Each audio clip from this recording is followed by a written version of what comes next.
अजीज़ान मन, आपको आपके भाई आदिल राजा का सलाम पहुँचे। मैं आपको खुश आमदीद कहता हूँ। सोल्जर स्पीक्स के ऊपर पाकिस्तान की सऊदी अरब के साथ क्या डील हुई है, खुफिया डील हुई है। और इतनी खुफिया डील हुई है कि उसने गाजरों के ट्रक भर दिए हैं। 2.5 टनें हम बोलते हैं फ़ौज के अंदर, इतनी 2.5 टनें भर दी हैं गाजरों की कि अब फ़ौजी जो हैं वो कहते हैं कि हम कम से कम भी 20 साल वो गाजरें बैठ के खाएंगे। अब ये बात उनको बताई जा रही है कि ये गाजरें इतनी मिल गई हैं। आसिम मुनीर कह रहा है कि मैं 20 साल तुम्हें गाजरें खिलाऊंगा सऊदीया की, और सऊदीया के बाद गाजरें जो है वो कतर से भी मंगवाई जाएंगी और मुत्तहदा अरब अमारात से भी मंगवाई जाएंगी। सबसे बड़ी बात तो ये है जनाब कि ये गाजरें क्या हैं। जाहिर बात है कि गाजर दिखा के बंदे को जो है वो गाजर के पीछे दौड़ाया जा सकता है। अगर वो दौड़े फिर भी ना तो पीछे से डंडा मारा जाता है। फ़ौज में स्टिक एंड कैरेट की ये पॉलिसी है बड़ी पुरानी। अब ये जो सऊदी अरब के साथ सीक्रेट डील हुई है उसके बारे में कोई भी बात नहीं कर रहा, कोई भी आपको बता नहीं रहा, कोई बताने देना चाहता ही नहीं है कि भाईजान विचली गल की है। अगर कोई बताए तो उसको भी रगड़ दिया जाता है। ठीक है जी। ड्रॉप साइट न्यूज़ ने एक स्टोरी करके सिर्फ इतना आपको बताया कि जनाब अगर सऊदी अरब के ऊपर अटैक होगा तो पाकिस्तान उस अटैक का जवाब देगा, लेकिन पाकिस्तान पे अटैक हो तो सऊदी अरब जो है उसको जाके जवाब देने की कोई ज़रूरत नहीं है। Which is only fair. क्यों फेयर है यार? जड़ा बंदा पैसे दे रहे है वो काम ले रहे है, मर्सनरी हैं, डॉलर के लिए फ़ौज काम कर रही है, किराए के फ़ौजी हैं, तो जो किराया अदा कर रहा है उनके लिए लड़ेंगे ना जाके। अब ये कोई थोड़ी सऊदीया को पैसे दे रहे हैं कि जाके सऊदीया इनके लिए लड़ेगा। तो म्यूचुअल डिफेंस डील का जो ड्रामा है वो तो यहीं पे हो जाता है ठप। ठीक है। आसिम मुनीर का वेरीफाइड पाकिस्तान की इंटेलिजेंस एजेंसीज़ और पाकिस्तान की मिलिट्री इस्टेब्लिशमेंट के जो टॉप के ऊपर लोग बैठे हुए हैं, जिनका ये भी ख्याल था कि और कुछ नहीं यार, तो 2030 में ही ये जो है ये दगड़ दल्ला चला जाएगा और हम लोग जो हैं उसकी जगह जाके बड़े ज़बरदस्त तरीके से जो है वो आर्मी चीफ वगैरह बन जाएंगे या कोई कहानी कर लेंगे। पता ये चला है बावसूख ज़राए से कि आसिम मुनीर 28वीं तरमीम के ज़रिए ख़ुद सदर मुअज़्ज़म पाकिस्तान का बनना चाहता है। और न सिर्फ ये बल्कि अब भी साला साहब मोहसिन नकवी को ही वज़ीर आज़म लगाना चाहता है, जिसके लिए इनका ख़याल है कि पीपल पार्टी को ये खुड़े लाइन लगा चुके हैं। अगली बारी जो है वो नून लीग की है और उसके लिए पीटीआई को ऑन बोर्ड करना चाहते हैं। लेकिन पीटीआई को ऑन बोर्ड करने के लिए क्या सियासी प्लान है वो सियासी वीलॉग के अंदर बात करूंगा। यहाँ पे सिर्फ जो फ़ौजी मुकदमा मैं आपको बता रहा हूँ कि फ़ौजी कहानी है, मैं वो आपको बता रहा हूँ कि अंदर जो सीक्रेट डील कंफर्म हुई है वो क्या है। क्योंकि हम लोग अक्सर औकात कहते हैं कि यार फ़ौज अंदरों ही कुछ कर ले, साढ़े को कुछ नहीं होता। आपके लिए कुछ नहीं होता तो आपके लिए इमरान खान ही को बंदा है जो कुछ कर सकता है, या उसकी फैमिली बहरहाल उसकी बहनों से अगर उम्मीद लगाई जा सकती है वो अगर कुछ कर लें, क्योंकि वो शौकत खानम के बच्चे कुछ कर लें या उनकी कोई औलाद आगे कुछ कर ले तो चलो उनसे उम्मीद लगाई जा सकती है। नहीं तो मुझे और आपको खुद अगर कुछ करना है तो हमें पता तो होना चाहिए कि हमने क्या करना है, हमारा मुकाबला किसके साथ है, अगले कहानी क्या डाल रहे हैं। अजीज़ान मन, सऊदीया के साथ बावसूख ज़राए का ये दावा है कि 8 बिलियन डॉलर, जी 8 billion dollar, 3 billion dollar announce कर दिया गया है, 5 बिलियन डॉलर किसी खाते में नहीं है। 5 बिलियन डॉलर फ़ौज के टिड्ढों में डालने के लिए जीएचक्यू ने अलग रखा हुआ है। आपको याद होगा कतर के अंदर फ़ौज भेजी गई थी। 2 बिलियन डॉलर का ठेका था, वर्ल्ड कप था फुटबॉल का। वो 2 बिलियन डॉलर बाजवे के दौर में किधर गया किसी को नहीं पता। इसी तरह पहले अनाउंसमेंट 8 बिलियन डॉलर की इन्होंने कर दी थी शरीफों के ज़रिए। उनको कहा बंदे के पुत्र बन के बैठो चपरासियों, तुम पटवारियों की औकात नहीं है कि तुम इतनी बड़ी बात करो, तुम सिर्फ 3 बिलियन डॉलर बोलो। तो ओरी डार्लिंग जो इनका फाइनेंस मिनिस्टर है उसने सिर्फ 3 बिलियन डॉलर अनाउंस किया है, लेकिन हमारी इतलात है कि टोटल इनको 8 बिलियन डॉलर सऊदी अरब से मिला है। और 50,000 फ़ौजी भेजा गया है सऊदी अरब के अंदर, जिसकी तनख्वाहें सऊदी अरब देगा। और इन्होंने प्लान किया हुआ है कि यार 50,000 फ़ौजी का मतलब है कि ये 50,000 और ये लंबा सर्कल चलाना चाहते हैं। अगर साल साल का ये सर्कल चलाएंगे तो इसका मतलब है कि तकरीबन जो इन्होंने अपने कागज़ रखे हुए हैं उसके मुताबिक फ़ाइटिंग आर्म की और पूरी की पूरी फ़ौज अगर मिला भी लें तो इनका ख़्याल है कि जनाब ये पूरी की पूरी फ़ौज जो है अगले 10 साल के अंदर ये फेरा मरवा देंगे। 10 से 12 साल में फ़ौजियों को ये बताया कि जानी 50,000 फ़ौजी तकरीबन जो है आप जहन में रखो कि 1 साल के लिए रहेगा। 1 लाख जो है वो 2 साल के अंदर होगा, 2 लाख जो है वो 4 साल के अंदर होगा, 3 लाख 6 साल के अंदर होगा, तो 6 लाख जो है वो 12 साल के अंदर होगा। तो 12 लाख की गाजरें तो ये पड़ी हुई हैं जो आसिम मुनीर ने फ़ौज को बताया है कि 12 साल की गाजरें तो ये हैं जो सऊदी अरब पैसे देता रहेगा। तनख्वाह अलग है, ये $8 बिलियन के अलावा तनख्वाह अलग है, तो 12 साल की गाजरें उसने यहाँ पे रखी हुई हैं। लेकिन लोग कहते हैं यार 12 साल की गाजरें कौन जीता है, तेरे जुल्फ के सर होने तक। लालची भी है ना साले बहुत, डॉलर जल्दी जल्दी चाहिए। तो अगला प्लान ये दिया गया कि नहीं फिक्र ना करें, इसको हम माइनस अदो-अद कर देंगे कम। 50,000 सऊदी अरब भेजे गए हैं। क्यों भेजे गए हैं उसके बारे में मैं बताता हूँ आपको, उनके साथ क्या डील है वो मैं आपको बताता हूँ, कहानी क्या है वो मैं आपको बताता हूँ। मुत्तहिदा अरब अमारात जो कि टोटल इस वक्त पुठा पड़ा हुआ है, उन्होंने पैसे वापस मांगे थे और वो पैसे इनको देने पड़े। तो इन्होंने कहा कि यार सऊदी अरब से लेके दे दी और कतर से लेके दे दी है और वहाँ पे अपनी फ़ौज किराए पे दे दी है। इतनी सादी कहानी नहीं है। कतर से भी बात चल रही है कि वहाँ भी कम से कम 20-25 हज़ार फ़ौज भेजी जाएगी, उनकी हिफाजत करेगी शाही ख़ानदान की। और मुत्तहिदा अरब अमारात को मुसद्दिका इतलात के मुताबिक चाइना से डंडा दिलवाया गया है कि बंदे के पुत्र बनो, पाकिस्तानियों के साथ जो है ज़रा सीधे चलो, चौकीदारी के लिए उनको रखो, उनको निकालना नहीं है वहाँ से।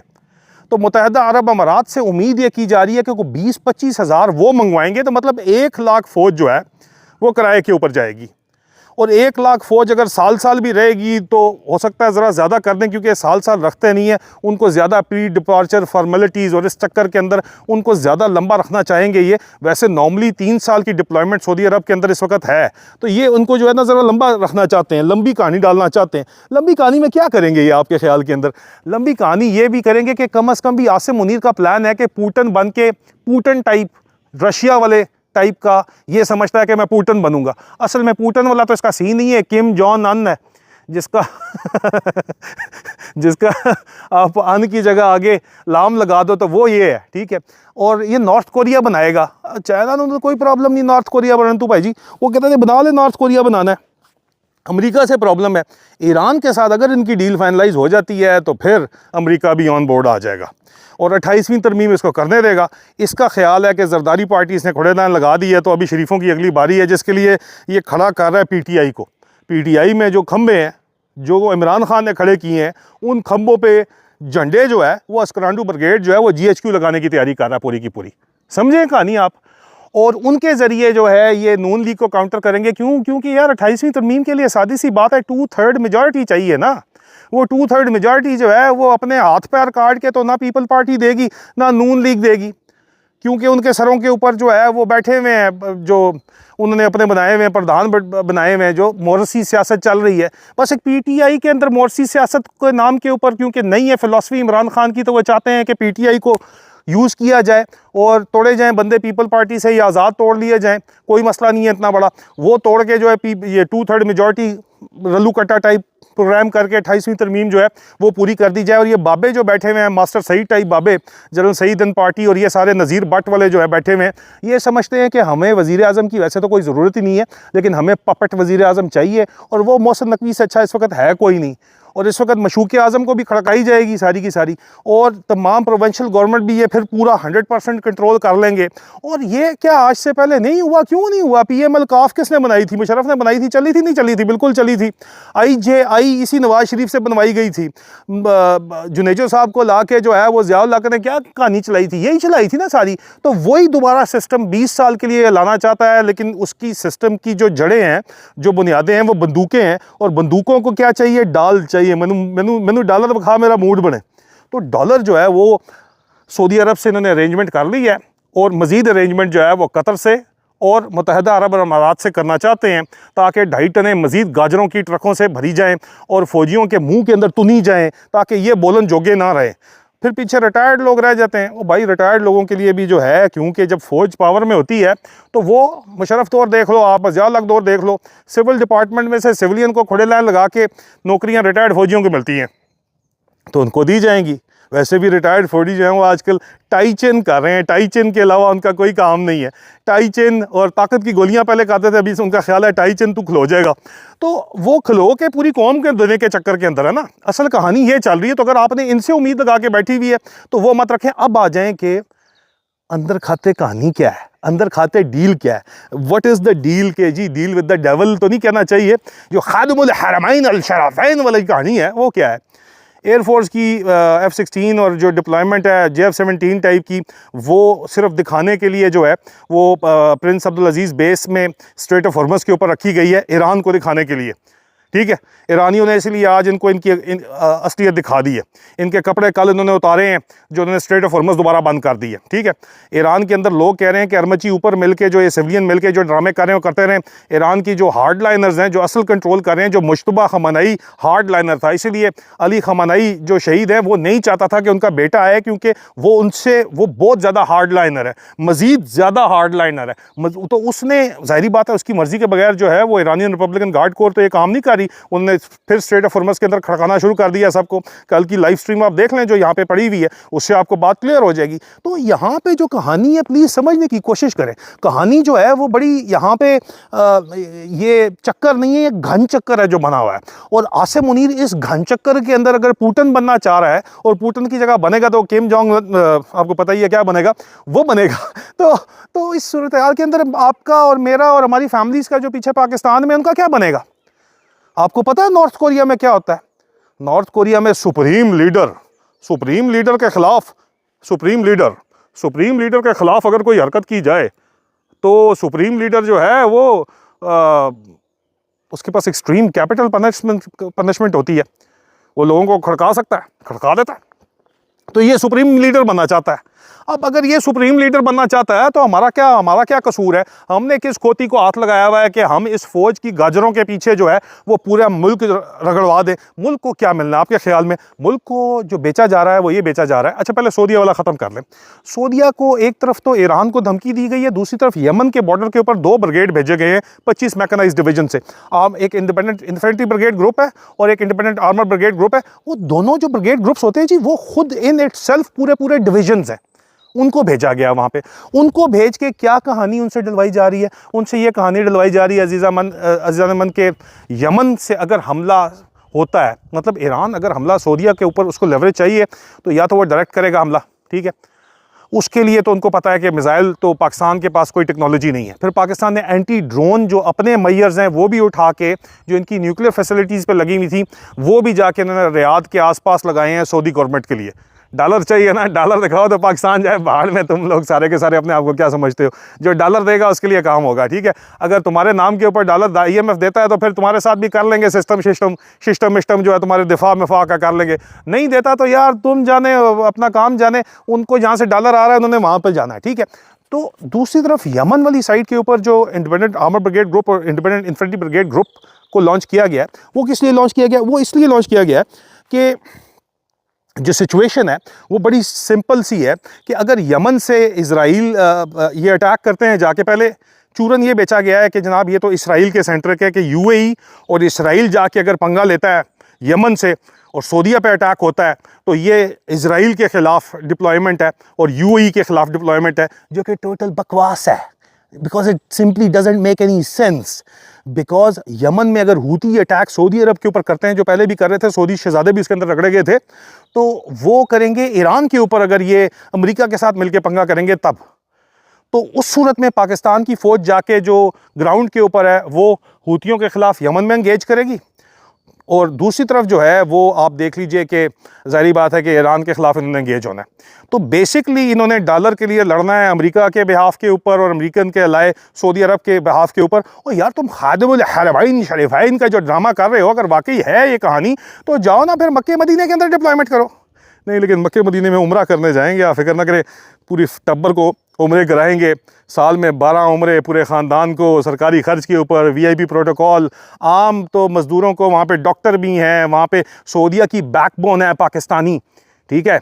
डॉक्टर्स हों, इंजीनियर्स हों, वहाँ के बिज़नेस एग्जेक्टिव हों, बैकबोन है पाकिस्तानी। लेकिन उनको वो इज़्ज़त नहीं मिलती जो यहाँ पे अल-जैशुल पाकिस्तानी ये बोलते हैं जाके, तो उनको वो देते हैं यल्ले, ठीक है। सीधी सी बात है, माइंड नहीं कीजिएगा, ये हकीकत है। तो वो क्यों उनको देते हैं इतनी ज़्यादा? क्योंकि ज़ाहिरी बात है उनको पता है कि ये हमारे शाही ख़ानदान को एक तो सपोर्ट करें, दूसरा सऊदियों की अपनी फ़ौज को जानबूझ के जो है वो लल्ला रखा गया है, ये लोगों को लल्ला रखा गया है। क्यों? क्योंकि वो ताकि कोई कू ना कर दें। पुलिस उनकी तगड़ी है, शुरते उनके तगड़े हैं, वो जानबूझ के उनको एम्पावर किया गया है और वो मिनिस्ट्री ऑफ इंटीरियर शाही ख़ानदान है, बड़े क्लोज अपने कंट्रोल में रखी हुई है। फ़ौज फारग है, आउटसोर्स करते हैं। तमाम के तमाम अरब ममालिक के अंदर यही हाल है। और आसिम मुनीर 20 साल प्लान में फ़ौजी को 1 लाख फ़ौज बाहर निकाल के यहाँ मज़ीद भर्ती करके 6 लाख से आप 25 करोड़ को डंडा दिलवाना चाहता है और वो 1 साल की रोटेशन करवाता रहेगा और उस रोटेशन के अंदर मज़ीद अरब ममालिक को भी शामिल करेगा। ये एक्चुअल कहानी चल रही है। और इस कहानी के तहत अगर इस कहानी को चलने दिया गया और अगर इसके ऊपर आवाज़ ना उठाई गई और अगर इसके खिलाफ किया जा सकता है, यार मत इस तरह किया करो कि हम क्या करें फिर। ओ भाईजान तुसी बहुत कुछ कर सकते हो, ओवरसीज़ पाकिस्तानी बहुत कुछ कर सकते हैं, इंटरनेशनल इस्टेब्लिशमेंट को मूव किया जा सकता है। नवंबर के अंदर भाई ट्रंप खड़क जाएगा, आपको बात पसंद है या नहीं है पसंद, ठीक है। और ये इस वक्त बहुत ज़्यादा चढ़ी हुई इनकी गुड़ी, वो एक ही दिन में 24 घंटे के अंदर जिस तरह गुड़ी नीचे आई है दोबारा ये चढ़ाएंगे, ठीक है। दोबारा बो काटा होगा इनका, दोबारा आपको मौका मिलेगा। मौके को जाने नहीं देना आपने, जमहूरियत को लेके आना है, हक और सच की जंग को छोड़ना नहीं है आपने, खुदा का वास्ता है, हिम्मत नहीं हारनी है आपने। सब्र सीखना है तो इमरान खान से सीख लो, जो सब्र कर रहा है लेकिन इनसे सौदा नहीं करता। और इमरान खान को मेडिकल ग्राउंड्स के ऊपर बिल्कुल जो है वो रिहा होना चाहिए, इसमें कोई शक नहीं है।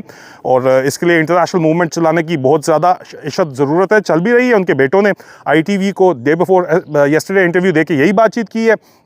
और PTI को इमरान खान की बहनें, अलीमा खान उनकी बहनें जो है वो अगर लेंगी, टेक ओवर करेंगी तो वर्कर भी उनको सपोर्ट करेगा। कमेंट्स के अंदर मुझे बताइए कि क्या आप लोग चाहते हैं कि इमरान खान की बहनें जो हैं वो PTI को लीड करें और इस तहरीक को, तहरीक हकीकी आज़ादी को लीड करें जब तक इमरान खान खुद वापस नहीं आ जाते, या आप जो है वो राज़ी हैं मौजूदा क़यादत के ऊपर? ये कमेंट्स में ज़रूर बताइएगा। और ये गाजरों के ट्रक आपके नाम के ऊपर जो भरे जा रहे हैं ना, इसके ऊपर आवाज़ उठाना बनता है।